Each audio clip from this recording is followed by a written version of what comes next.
The Battle of Gainesville was fought on 17 August 1864, when a Confederate force defeated Union detachments on a raid from the Union garrison in the Jacksonville, Florida, area. However, the other and First Battle of Gainesville was fought on 14 February 1864, when a small unit associated with the February 1864 Florida expedition defeated a Confederate cavalry unit. Background: Gainesville, site of a railroad junction and depot in north-central Florida, was the scene of two small-scale engagements during the war. On 14 February 1864, the first battle occurred when about 50 Union troops entered the city intending to capture two trains. Company H of the 2nd Florida Cavalry with 130 men attempted to repulse this raid, but were defeated by the Union force, which successfully returned to Jacksonville after holding the town. Listed in the war's official orders is a general order signed by Brigadier General Truman Seymour on 17 February 1864, stating that he especially desires to praise Captain George E. Marshall, Co.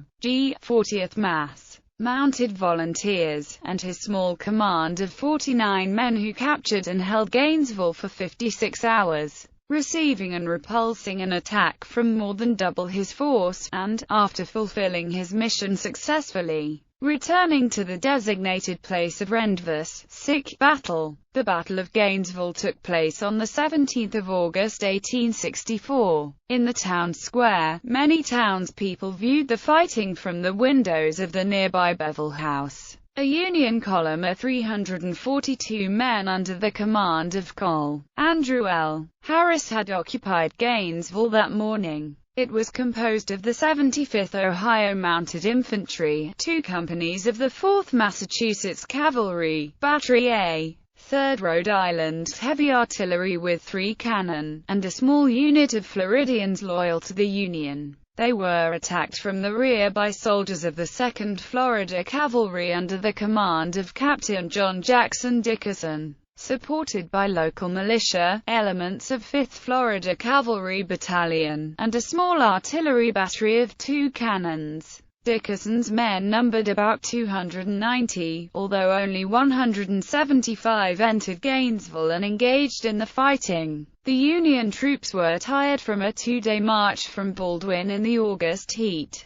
They were taken by surprise and had not fully deployed when the Confederate attack began. After about 2 hours, Col. Harris gave the order to retreat from Gainesville. The Confederates continued to close in on the disorganized Union columns. Union losses numbered 28 dead, 5 wounded, 86 missing or unaccounted for, 188 captured, 260 horses and a 12-pound howitzer. The Confederates lost 3 killed and 5 wounded, of whom 2 died the next day. About 40 Union troops, including Colonel Harris, escaped. He reported his column was destroyed by a large Confederate force of 600 to 800 men and 3 cannon. After hearing his account, the remaining Union forces in the north-central Florida area withdrew to the garrisons at Jacksonville and St. Augustine. Gainesville remained in Confederate control for the duration of the war.